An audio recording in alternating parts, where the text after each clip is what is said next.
99 పైసలు సబబే అయితే బీసీలకు ఇవ్వండి భూములు. బీసీ పారిశ్రామికవేత్తలంటే ఎందుకంత చిన్న చూపు?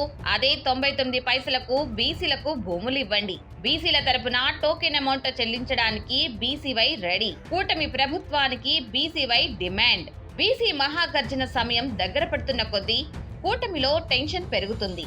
బీసీల భవిష్యత్తు కోసం బీసీవై పార్టీ అధినేత బోడే రామచంద్ర యాదవ్ డిమాండ్ చేస్తున్న 4 ప్రధాన అంశాలు కూటమిని కలవరపెడుతున్నాయి. ఆ 4 ప్రధాన అంశాలు సముచితమైనవి, టెక్నికల్ గా, లాజికల్ గాను ఇవ్వాల్సినవి. ఇప్పుడు ప్రభుత్వం ఏం చెబుతుంది? రాష్ట్రంలో పారిశ్రామిక పురోగతి కోసం, పారిశ్రామికవేత్తలను ఆకర్షించడం కోసం భూములను కేవలం 99 పైసలకే ఇస్తామంటుంది. టీసీఎస్ లాంటి లక్షల కోట్ల ఆస్తులున్న కంపెనీకి కూడా 99 పైసలకే భూములు ఇచ్చింది. దీనిపై కోర్టుకు వెళ్తే కోర్టు కూడా 99 పైసల వాదనని సమర్థించింది. ఉద్యోగాలు వస్తున్నప్పుడు భూములు ఇస్తే తప్పేంటని చెప్పింది. అదే వాదనతో ముందుకొస్తుంది బీసీవై పార్టీ. బీసీ బిడ్డలకు కూడా 99 పైసలకే భూములు ఇవ్వండి, ఉద్యోగ కల్పన ఎలా చేస్తారో చూడండి అని కూటమికి అల్టిమేటం ఇస్తుంది.